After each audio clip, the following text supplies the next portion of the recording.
Good afternoon, and good afternoon to all those people based in Europe, and good morning to everyone that's joined us from the USA. Thank you for coming along to listen to us talk about how to future-proof your global payroll operation. Obviously, we're presenting today with Immedis. So before we start off, we just want to just go over a bit of housekeeping rules. Could you please make sure that you've got your phone and computer on mute? Sometimes somebody randomly comes on and unfortunately we hear background noise. So if you can all ensure that you're on mute, that'd be great. We will be asking questions to Barry and Richard later on in the webinar. So if you do have any questions, you'll have a question box on the left-hand or right-hand side of your screen. So feel free to ask questions as we go along. We will have 10-15 minutes to ensure that we do have time to answer those questions. So just to introduce the speakers, we have Barry Flanagan. Barry, would you like to introduce yourselves to everyone that's attending today? Hi, Melanie. Thanks very much. Yes, my name is Barry Flanagan. I am a Global Tax Director with Immedis. I've over 10 years experience in international tax and payroll. Having originally trained in the Big Four, I've now been with Immedis for the last 7 years. And we also have Richard Limpkin, who's joining us as well. Hi, everybody. Richard, I'm Chief Operating Officer for Immedis. At this stage, I suppose I'll admit I've over 20 years experience in HR and payroll technology at a global scale.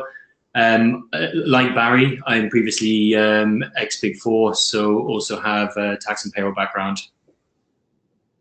Excellent. And obviously my name is Melanie Pitsey and I'm the CEO of the Global Payroll Association.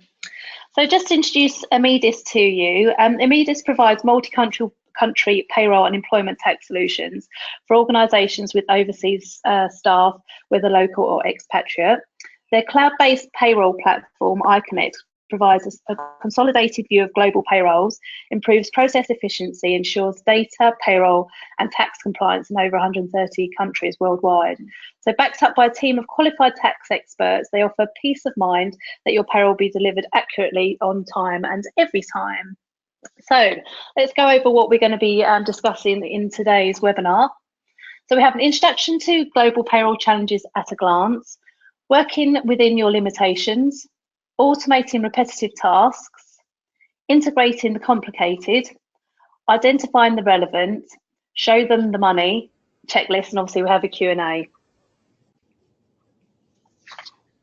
Okay, so I think now is time to have our first poll questions. We've got a couple of questions for you guys today.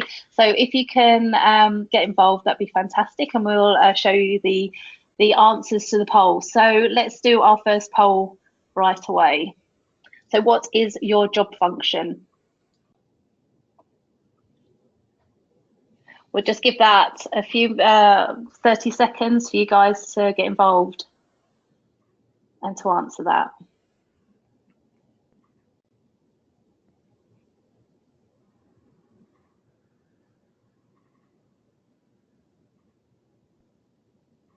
Okay, we're nearly there. Just a few more of you. If you can just answer that, that'd be fantastic. Up to 80% of you have answered that. So some of you are joining us now. If you can get a chance to just answer the poll, be fabulous. Okay.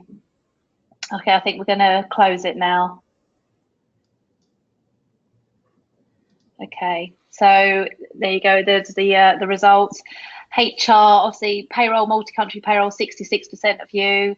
15% payroll, single country payroll, compliance 2%, finance 8%, and 9% HR. Okay. Okay, right. So let's go over to Richard. Oh no, Barry. Sorry, I think you're starting off with this, aren't you? It's over to you, Barry. I am indeed. Thanks very much, Melanie. I just thought it might be nice to look overall, first of all, at a sort of an overall view of the changing the landscape of payroll that we're in at the moment, just from both an internal and an external perspective. So from an internal perspective, we are still in a period of international expansion. We're not in a period of retraction, and really technology has enabled companies to expand further, but also far earlier in their life cycle than they have done previously. So it's not uncommon to find companies that are operating in 20 plus jurisdictions, where they would have some jurisdictions with, perhaps 1,000, 2,000 employees, but some jurisdictions with only one or two. And where there is only one or two, it can be hard for them to justify having a full payroll department for that particular country. An example that I use at the moment would be a recent client of ours is a US startup which works in the microinsurance area. They have several overseas offices now. Within 3 years of their of being founded, they started out on the coasts in the US, have since expanded to Australia, to the UK, and this year are adding China, Japan, and also Germany. And what they said to me, I was quite intrigued to hear the comment, is what they said was that they're going deliberately on a go slow policy. So the fact that within 3 years they're operating in 6 countries, they think that that's actually going slow. Obviously, that brings its own complexities and challenges, not least in the area of payroll, as you attempt to integrate all of those functions in an efficient manner. The latest US Tax Cuts and Jobs Act, I think that we are seeing an increase in international expansion as funds basically are returned to companies in the form of that large tax cut. There is more finance available and capital available to expand internationally. Perhaps we're going to see a little bit of a slowdown in terms of movement of HQs out of the US. I don't think that that's going to be as prevalent as it was previously, but I do believe that a lot of companies are now using these additional funds as the basis for expanding internationally. So that's the external perspective. From an external perspective, from the opposite side, from the compliance and tax authorities perspective, huge increase in the appetite for exchange of information between national tax authorities across borders. They are far more aware and alive to the fact that there are individuals and companies crossing over and with a presence in the other jurisdiction, and that is something that really is impacting and really does require a strategic rather than tactical response. And we're also seeing an increase in the focus on the previously neglected areas and sectors, such as higher education and not-for-profits and charities. Recent examples of this: we had a client in China, higher education, who was contacted by the Chinese authorities to say, we know that you have a presence, we know you have a campus, but we also know that you're visiting professors on other campuses, and we want to make sure, and we're giving you a period of 3 months to ensure that you are fully compliant with all local rules in respect of that. So that's really the interior and the exterior landscape that we have at the moment. The key factors that we have that impact on global payroll function, and this is how really that what you need to take into consideration when we are equipping our clients, when we are ensuring that they are future-proofed. Obviously, the first line, compliance, is the key word there. Compliance with local country payroll reporting and withholding is absolutely the minimum standard. So that is ensuring that minimum standard is there is by far the most important thing from our client's perspective. Implementing global processes and controls, that's how we have enabled our clients to have a panoramic view of their operations, and that is key to ensuring that they are future-proofed, because you do need to ensure that not only can you add countries, but you can also add scale, and that's hugely important. Third point there, establishing a program and a process that has a favorable response from the employee and addressing employee queries quickly. Talent acquisition and retention is such a huge part of every company these days. We're approaching, the US unemployment rate is at a historic low. It's never been more difficult to get talent into your company. Retaining that talent through efficient and accurate payroll is extremely important.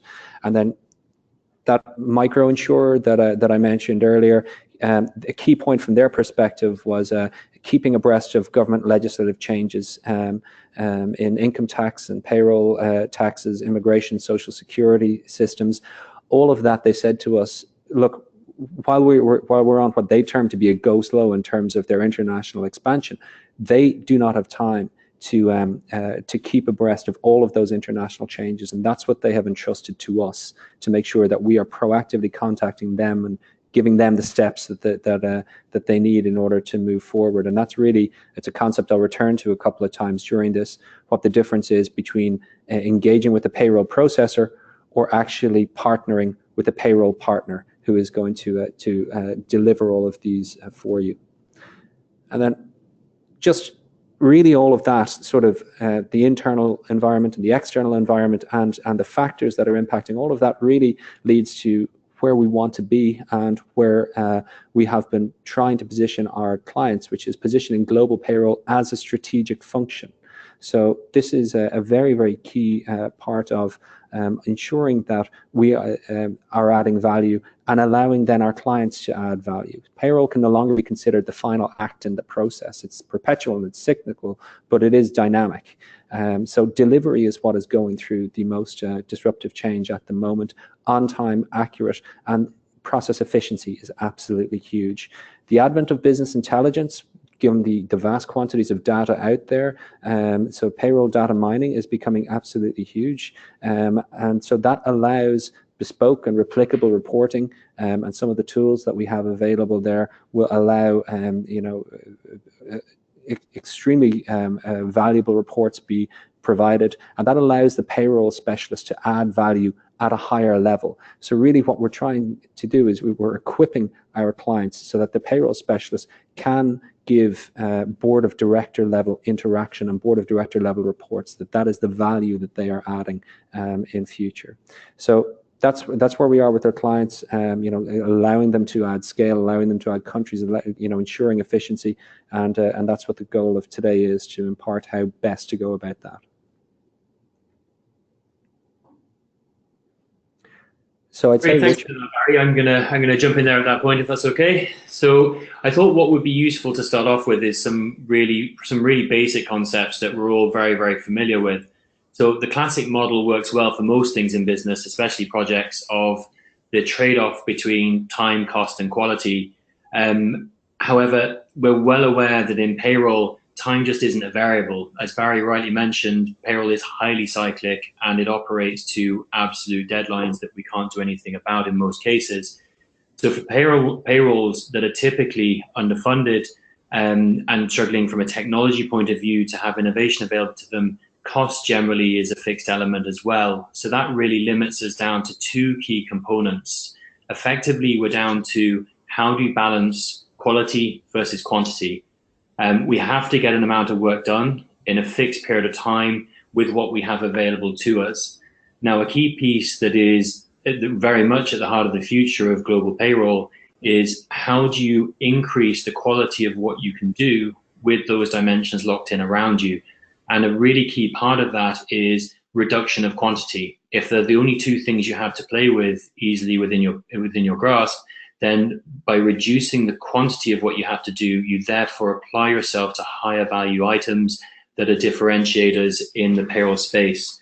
So I think the key thing next is to really look at how you go about that in global payroll, and how the future payroll is very much changing towards the qualitative component rather than dealing with quantity. So we might move on to the next slide. Oh, sorry, the poll question, back to you, Melanie, for that. That's okay. So we have our next question. So looking forward to you all getting involved again.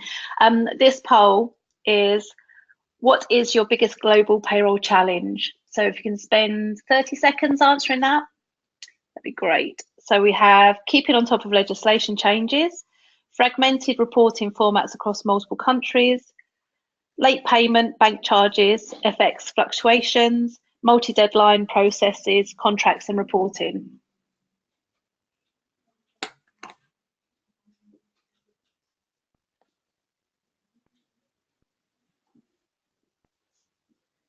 Okay, so we'll just give them, I suppose it's a slightly longer one to decide on, so we'll give it a few more seconds. You're nearly there, so let's, a couple more of you, if you can vote on that, that'd be great.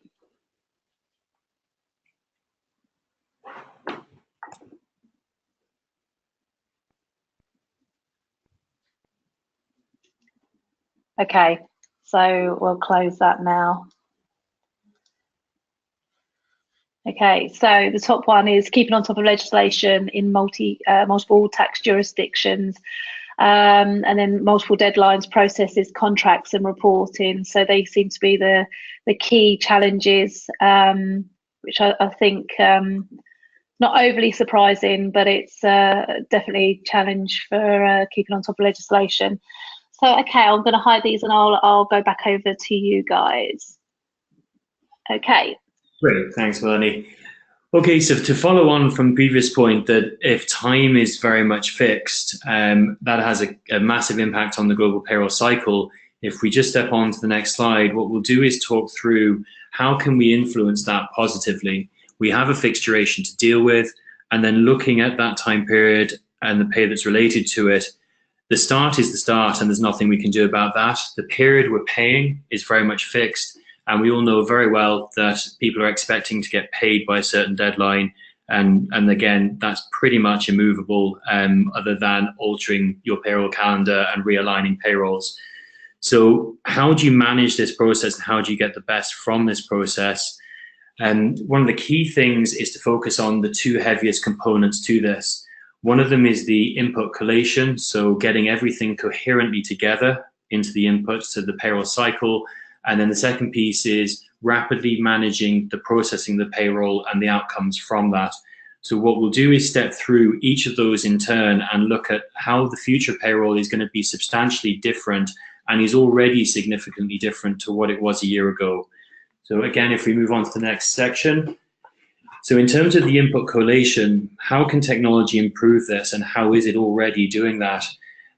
Things have moved on significantly in terms of the advent of Tier 1 and Tier 2 human capital management platforms.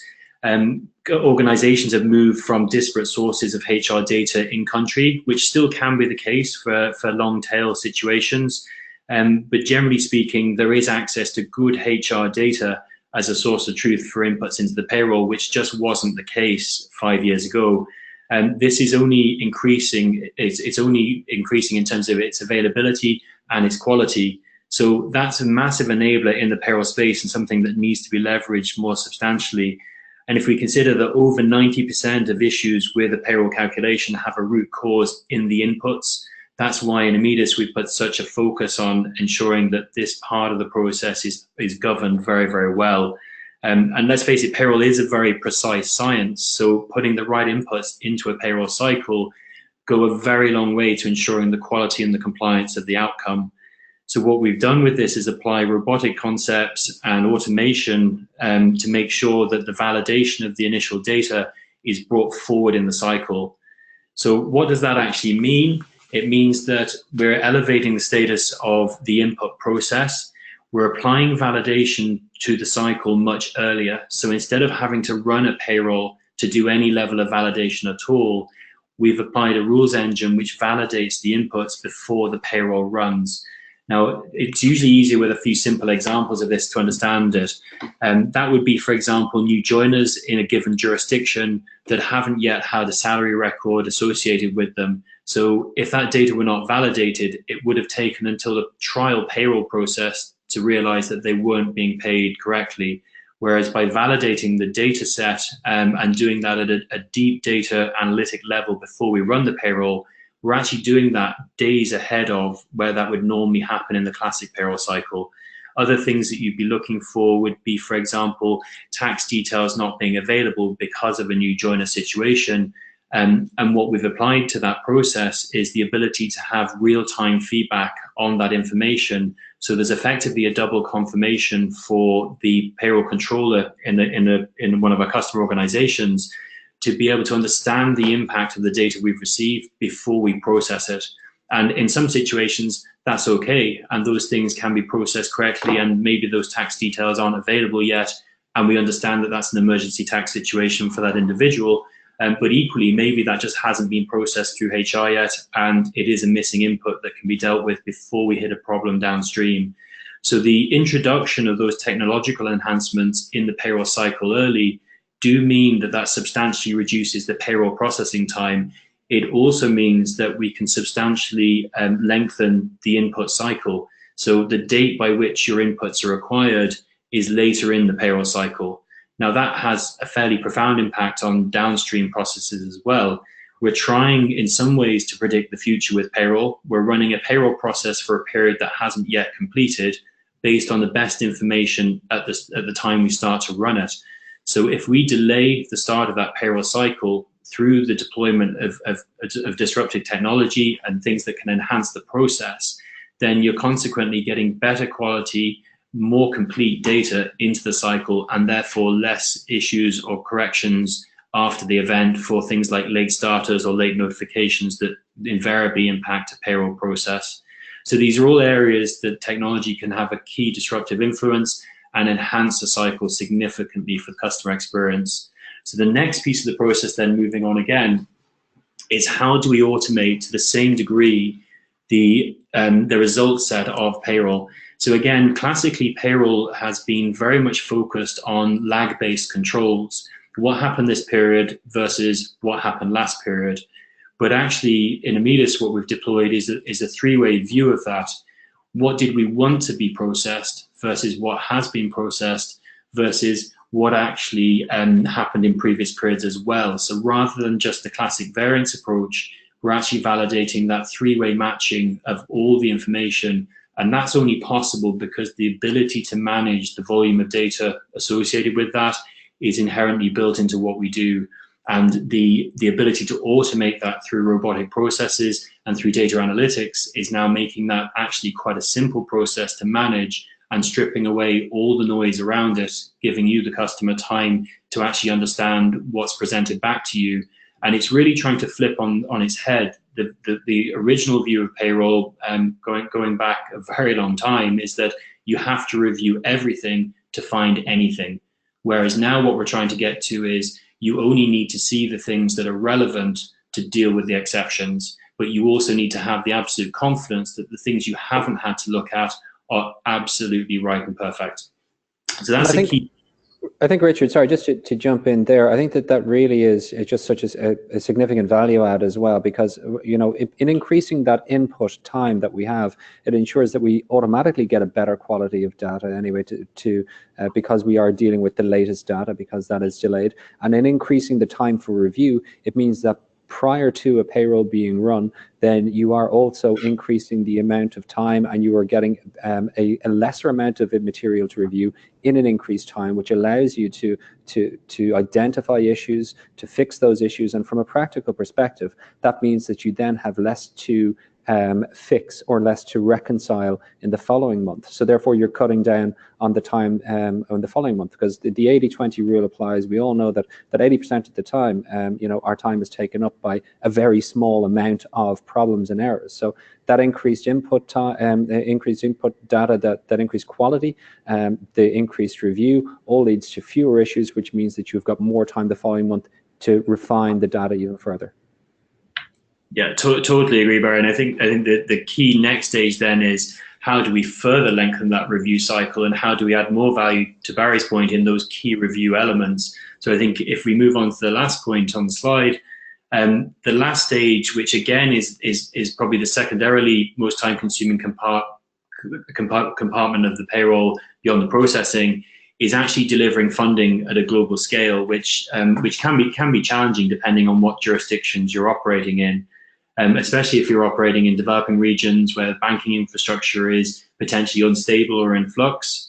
Having access to payment mechanisms, or rails as they're known, that avail of the latest technology has a significantly positive influence on an already pressured timeline. So again, you can not only start the review cycle earlier, but you can elongate it and end it later, while still being able to deliver timely payment to your employees and to any third-party and statutory bodies.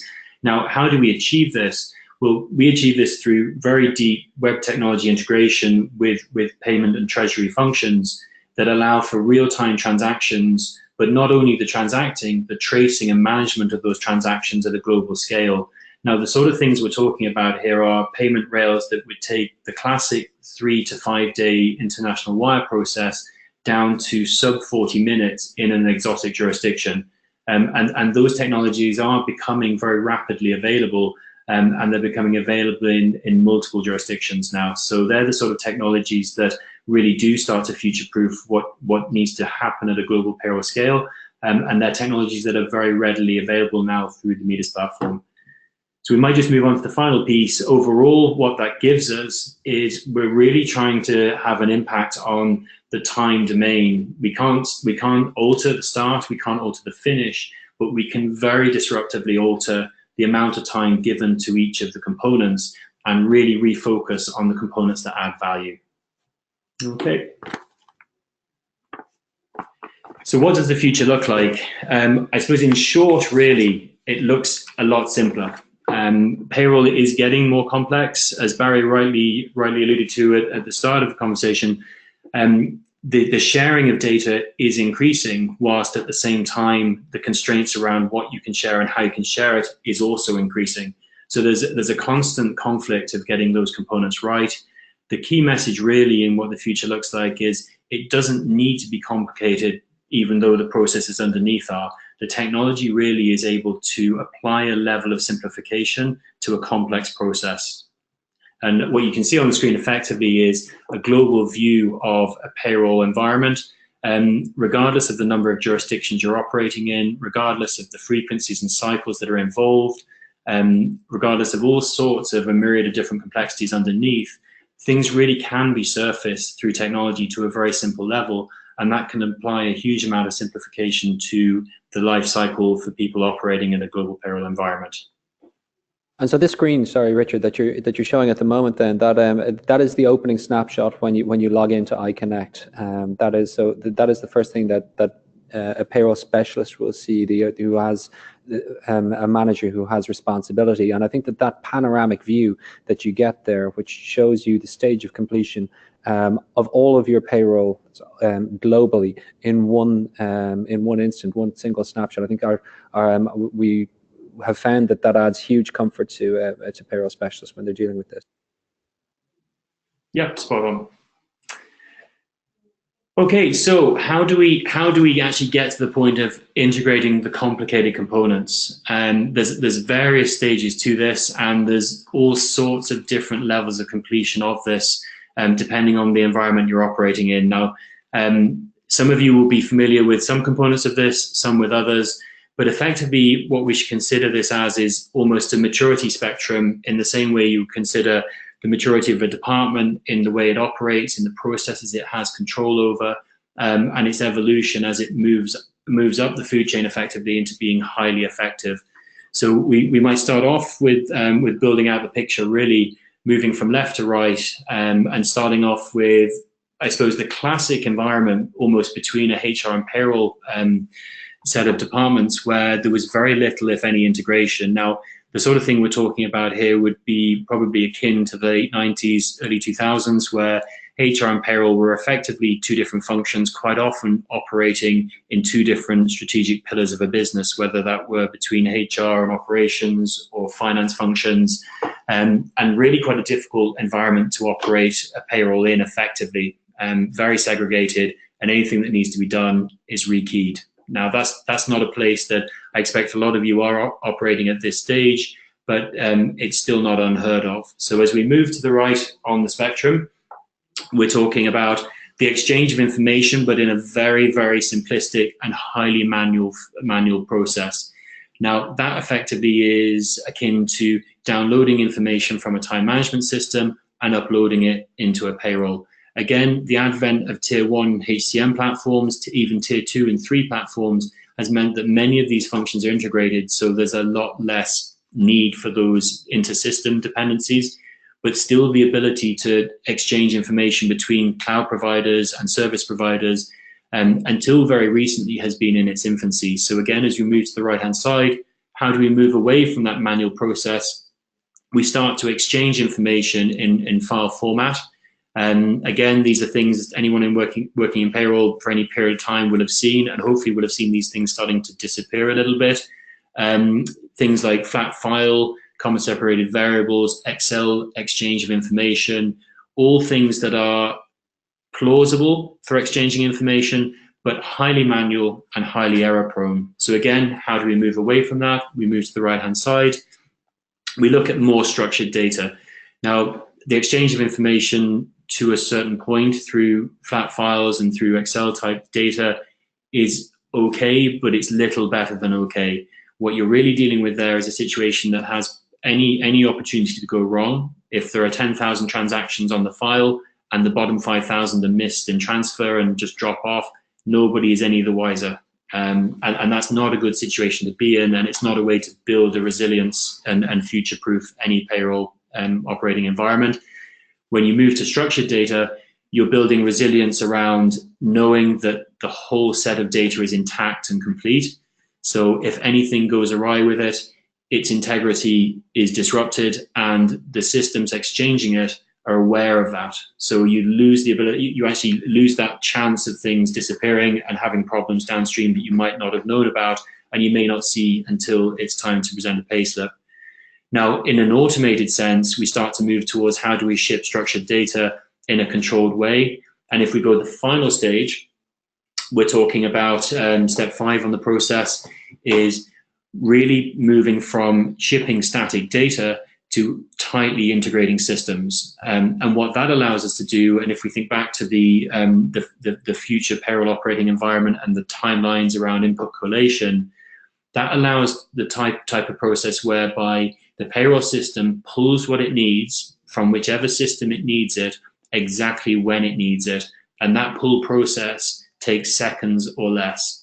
Now, what that means is that the whole cycle can move further down the calendar. It means that the data set is more complete. It means it's of a higher quality, and it means that the effort involved in dealing with it is massively reduced. Now, again, as we step on through the slide, we'll see what does that really bring to the surface. It means that as you move to the right-hand side of the integration maturity spectrum, which is certainly, we would consider ourselves to be operating in the 4s and the 5s. We would at this point even like to avoid the 4s, and we do a lot more work with customers in the area of the advanced push and pull of data, simply because it's a better process. It gives you more relevant data. It increases the speed. The security is far higher, but also it's a far easier process for our customers to implement, and it effectively gets you much closer to a touchless process. Now, with the advent of data protection, regulation reform, and those types of components, this type of move from left to right is becoming more and more important. When you get towards the 5 end of the scale, there is no data at rest. So there is no file to go missing. There's no file to be left behind on a server that your IT team didn't purge or clear down. Everything becomes very much data in transit and heavily encrypted beyond anything that was previously possible. And it really gets you to a very well-structured, very future-proofed operating environment that is highly resilient and rapid. Okay, we'll move on to the next slide. Yeah, I just thought it would be interesting to look at some of the different complexities that that do exist in various different countries, because we could see that from the poll number 1. I know that 2/3 of you are dealing in multi-jurisdictional environments, so you'll be aware of just how different environments are, and just how large the variance and the anomalies can be between various different jurisdictions. So, as we know, countries have, between local or cantonal or state, provincial, national social security systems. All of these are going to have various different regional differences. So, in Brazil, for example, the visa type that you have can impact which individuals working in Brazil will need to a portion of their home country payroll paid out there.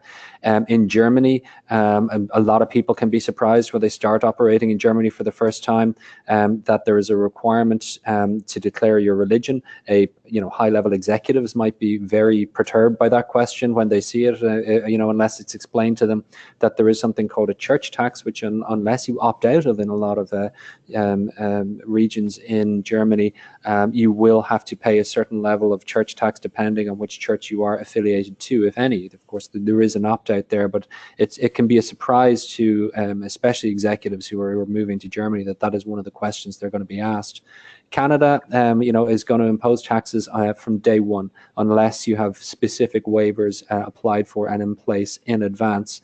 whereas in China, you may need to register different entities in different tax districts and different employees. Like even for a local payroll in China, you can have a situation where an individual is subject to two individuals working in the same jurisdiction are subject to different social security, because China has seen such a huge drift from rural to urban settings, that part of Chinese social security aims at redressing that by directing a portion of the social security back to the jurisdiction the individual grew up in, to try and support that, because quite simply those parts of China which are more rural have just lost so many people. They're therefore losing the associated revenue.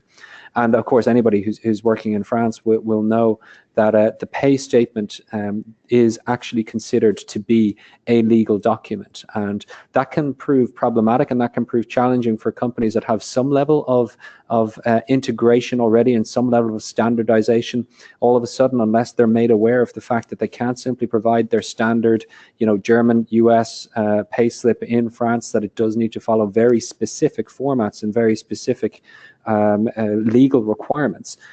So that really does, all of these things are just some country specific examples of the variances, the vagaries that you can see. And I think that really does hark back to what was the most popular answer in poll question number 2, which is, what do you find the biggest challenge? And it's keeping abreast of local changes. First of all, getting familiar with all of these variances is so important. Second of all, how do you keep abreast of the local changes? And what we've provided to our clients is a mechanism through which local experts on the ground in each of these jurisdictions give them these changes and give them this advice in advance of setup, in advance of them being there.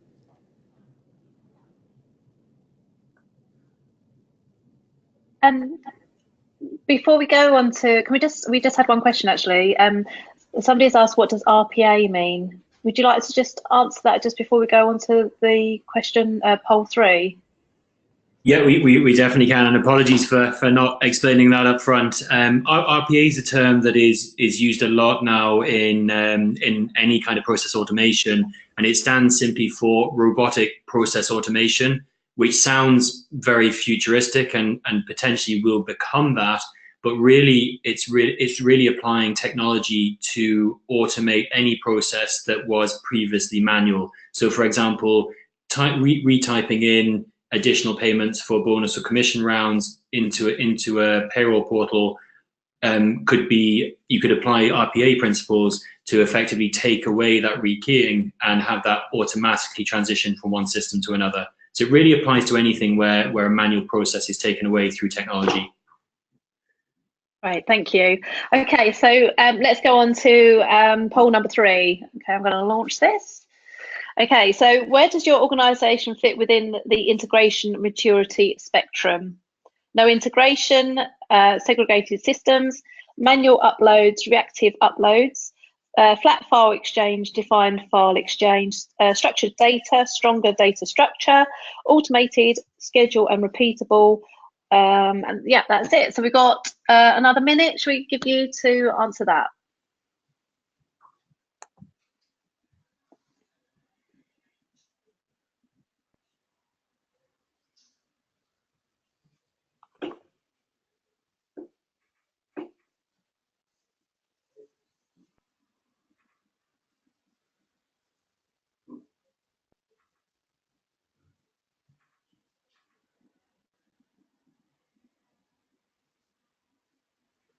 Okay, so 73% of you. So if you can, the people that haven't answered, if you could just do that now, that'd be great. If we can get it to 80%.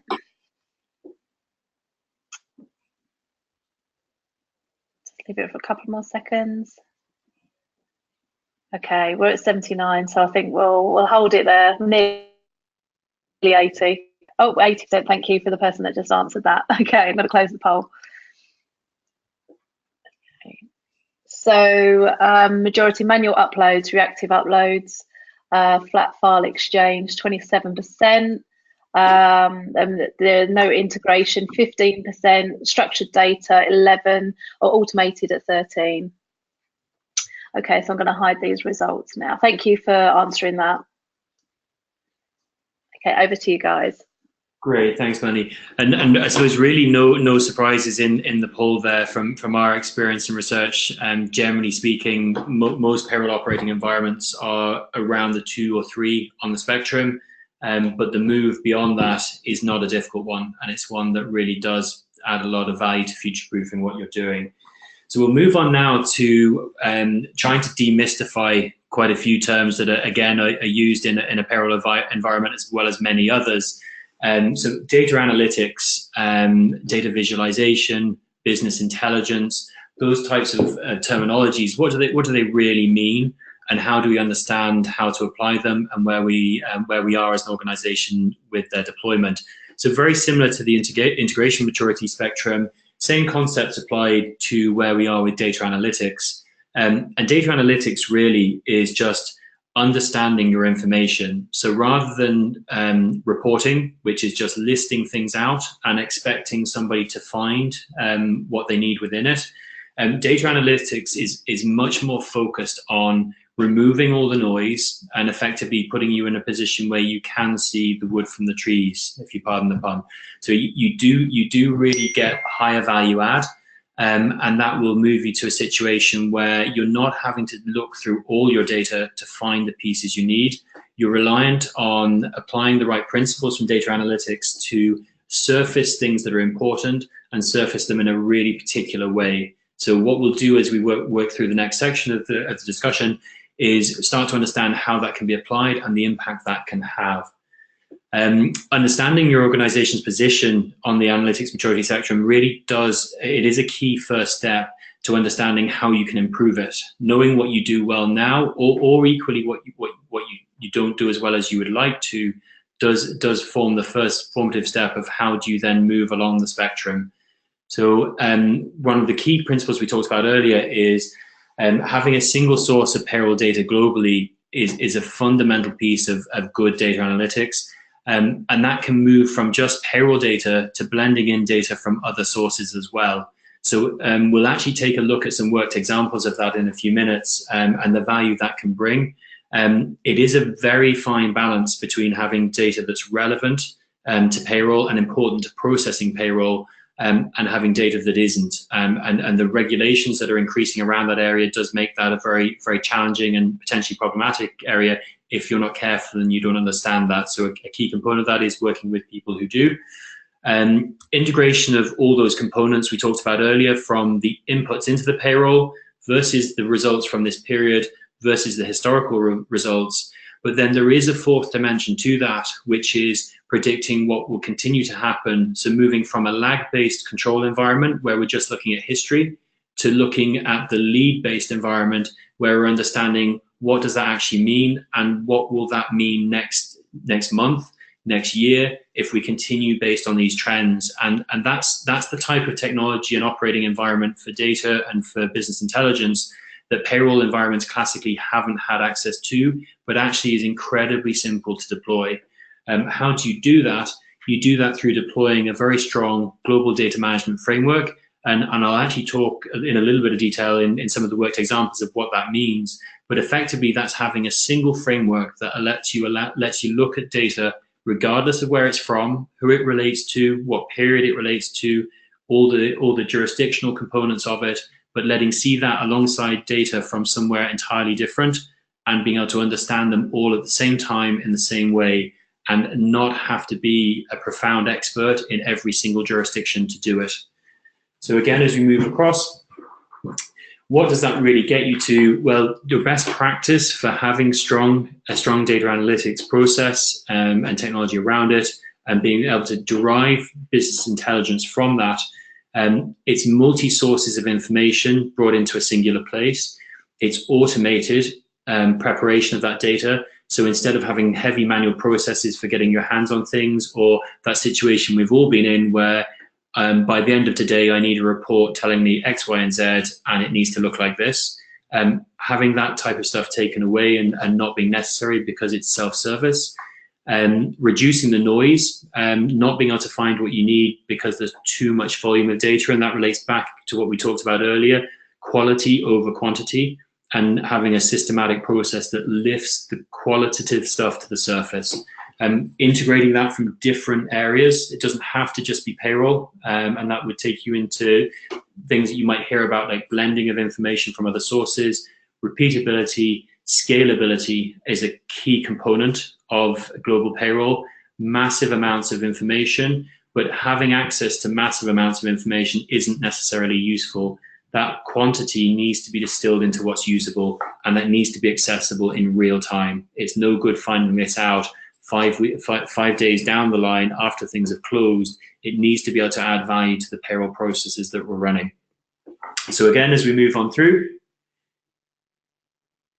so a good example here would be what we would call a harmonized gross to net. And this is a visual from the Immedis data analytics component, whereby you're seeing multiple jurisdictions with entirely different tax and social security domains, a good few of which Barry would understand in a lot of detail, but I won't drag you into that now, Barry.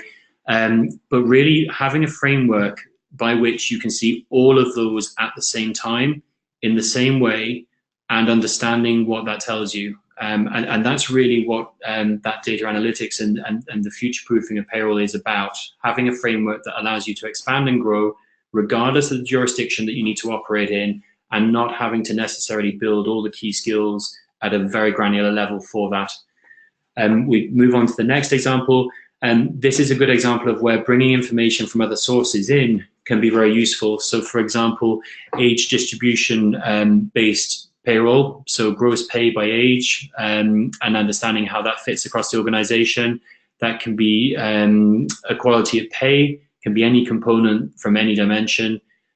Also then you'll see on the bottom half of the screen the balance of average gross pay versus net pay by country. So again, you see that classic view of global payroll with the bigger tail countries with certain payments, moving down to the right-hand side of the smaller populations in the tail part of the global payroll. But you are starting to get a sense of what data visualization is.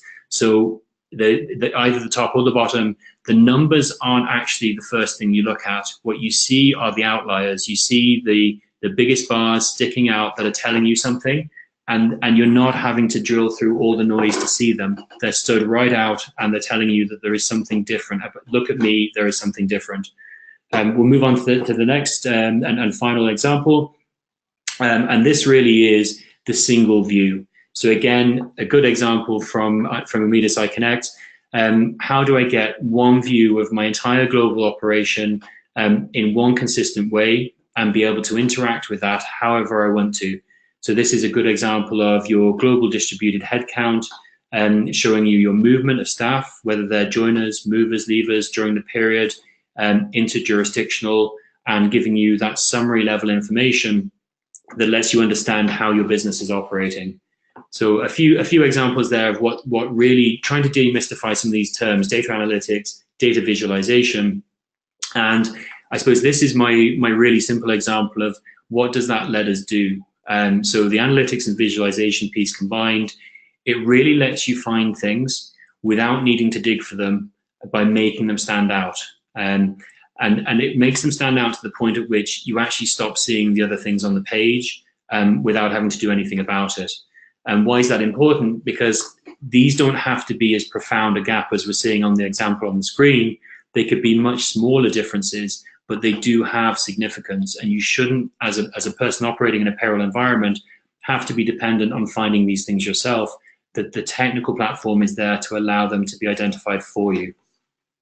Okay.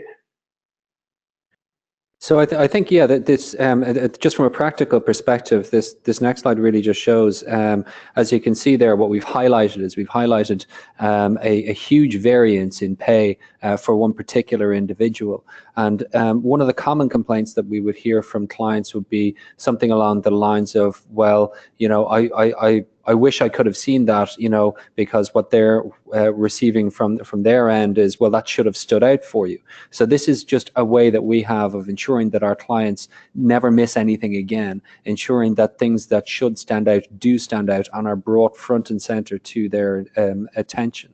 So that again, that future-proofs, that insulates them from the possibility of missing something that that should not have been missed. It's by simply presenting that. And in that instance, you can see for that individual, Obviously, the variance there in the center is quite large, but then you can see the detailed components to the right give a breakdown, and you can see, well, a social plan severance is a large component of that, and so therefore that's an easily explicable variance, and it is almost certainly correct. And you would say, okay, well, that variance has been flagged to me, I've seen it now, and I can understand it. So if anybody does question or query, why is there such a huge variance for that one individual, we can tell them that straight away. Perfect. I think that's the piece that I kind of refer to sometimes as telling stories with data, and I think that's what it allows and enables people to do. You can actually start at the top, see something you want to explain, drill through it, and actually explain it to somebody almost to the point at which they don't know anything about payroll, but you can still explain the story of how you got from here to here and why it happened and why it's okay. So I think we're passing to you, Melanie, now for poll question. Yeah. We have, just to let you guys know, we've got 10 minutes left to the hour, basically. Somebody has actually asked if these polls are anonymous, and I can assure you they are anonymous. So, you know, please feel free to get involved. Okay, so this is the next poll. Okay, which one of the following reports would be most beneficial to your organisation? Okay, gross to net variance, average gross to net comparison, average gross pay, and cost analysis reporting. So we'll give that another minute.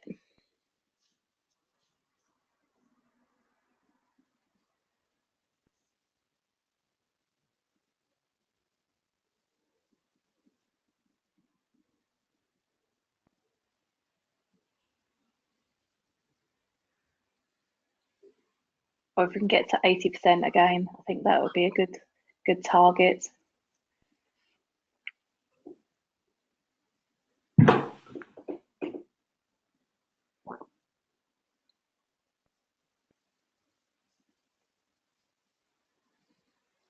Okay, nearly there. Another couple of people. Okay, right, I'll close that now. Okay, here are the results.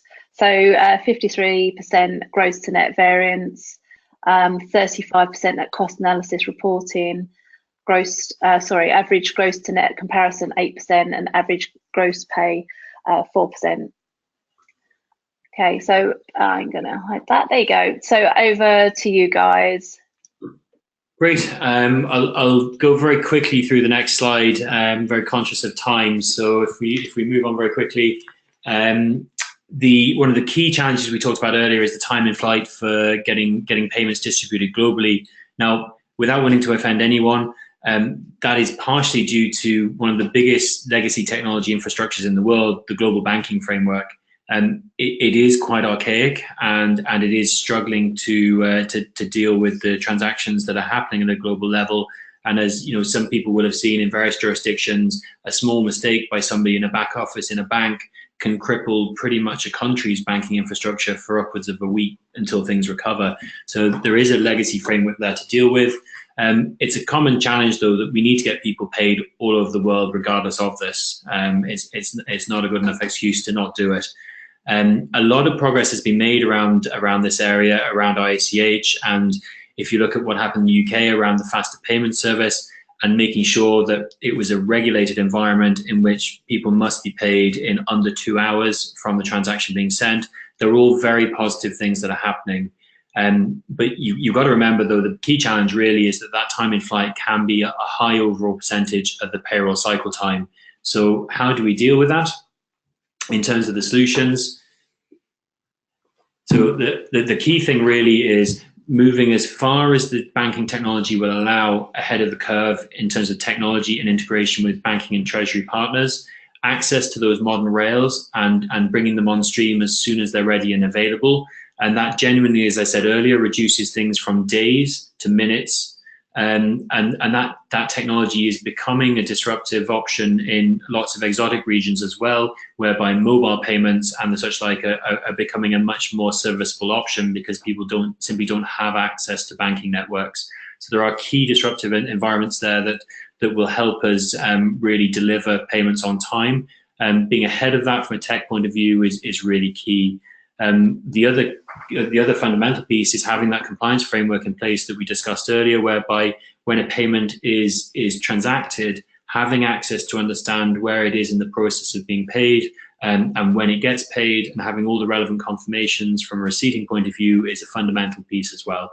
And I'm gonna move on very quickly there to I think the final poll question. Yeah, that's correct. So let's go on to that now. Bear with me. Okay, so this is the last one. What are your biggest challenges with cross-country payments? Delayed payments, hidden charges and fees, follow-up invoices, FX fluctuations, and lack of traceability. So we'll just give this one sort of 40 seconds. So if everyone can vote quickly, that'd be fantastic. And we've just got two or three slides to the end. So if you have any questions as well, please make sure you put them in the question box. We will be sending the slides out after today, and also there will be recordings available of today. So Immedis and ourselves will let you know where you can download those.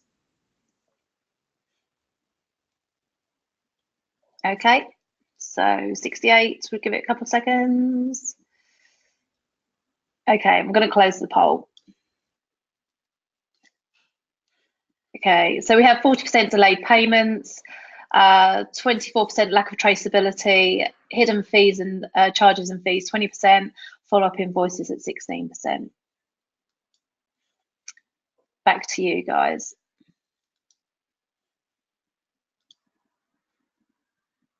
Just in terms of choosing the right payroll solution, then to ensure that that you have the correct partner in place. Going back again, that it is a partner, not just a processor, that you're looking for.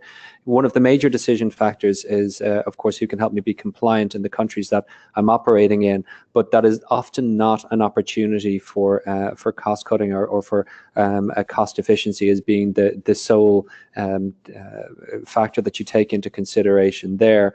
It can, of course, it can involve a GEO or a PEO or an employer of record. But again, going back to the second poll that we had, one of the key challenges that people have and that our clients have had when they've come to us has been managing the multiple contracts, multiple jurisdictions, multiple reporting. And a major way to overcome all of those challenges is through consolidation of the global payroll function. Of course, the benefits would include such things as economies of scale, because you are reducing the number of partners that you have. Also, that means that your single point of contact that you would have, your global payroll partner, has expertise and visibility and a panoramic view over everything. They then have access, and you can leverage then the international team of experts that they have, who are experienced in delivery of international payroll, but also have the local experts on the ground. So therefore, that local person and them, provides you with the most up-to-date and relevant answer, but via the portal of your international partner, of your payments partner, who then becomes effectively an interpreter or a translator on your business's behalf. So again, that's just exactly how we have been ensuring that we have been meeting client needs. And so that would lead us then on to what is, I believe, one of our final slides, which is just the key steps to global payroll success. So Richard, do you want to finish us off on this one? Yeah, perfect, Barry. Once I've unmuted myself. So the key components really in terms of getting the success in payroll is really brought down to 5 simple steps. Service-led approach, but technology-enabled is a key part of it. And I hope we've given you a good insight into what that technology really is. Ensuring that's in place means that you've got the future-proofing around whatever it is your business needs as you grow. Grow both in terms of scale in a given jurisdiction, but also grow in the jurisdictions you're operating in globally. And then the final piece really is that the match of your organization's needs to what's being offered by that partner, and making sure you've got a partner that's there to work with you in that longer term and work in collaboration with you as your business develops, and making sure that's a true partnership.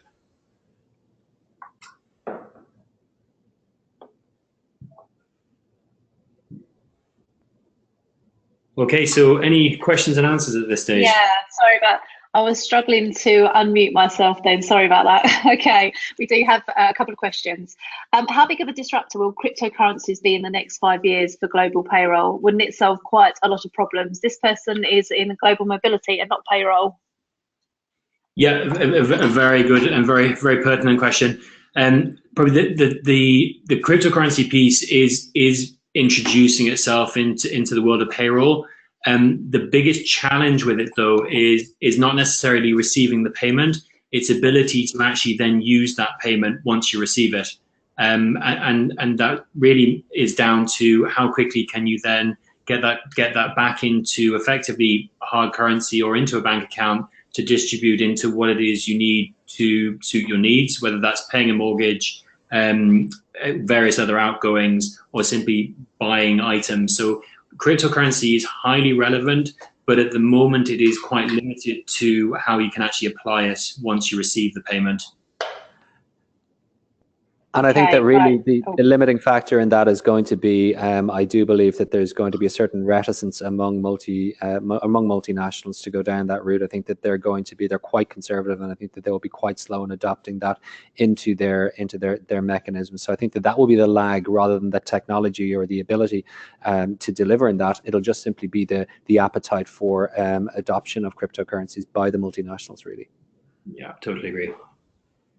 Okay, does Immedis use third-party in-country providers to process payrolls, or are the in-country providers their own team? So a little bit about you guys. Yeah, Richard, if you want to go ahead. Yeah, perfect. We use both. We process a large number of payrolls with our own teams in our centers of excellence. We do also, in some jurisdictions, operate partner relationships. And I think this year alone, we've operated in more than 130 countries. So there's a very large coverage, which is ever increasing. Happy to say that you're slightly behind there. It's actually over 150 now that we're operating in at the moment, Richard. We have added a few more this year. And a key part of what we do with our partner network is that we do partner with more than one partner firm in each jurisdiction that we're in. So in most jurisdictions that we're operating in, we do have a significant enough presence to mean that we do need more than one partner there, which also gives us a high degree of flexibility and ensures that we're reducing risk in terms of changes as well. Okay, so thank you for answering those. If we do have any more questions, we can answer those offline, because I think we're at 5:03 now. So thank you so much for today. I think it was really helpful. Some really interesting information come from the presentation. If the people are still online, if you do have any questions, feel free to email webinars@globalpayrollassociation.com, and the guys at Immedis will come back to you, I'm sure, with the answers. As I said, you will be able to download and watch the presentation again, and I hope that you can join us in the future. So thanks again, both of you, for speaking today. Thanks very much, Melanie.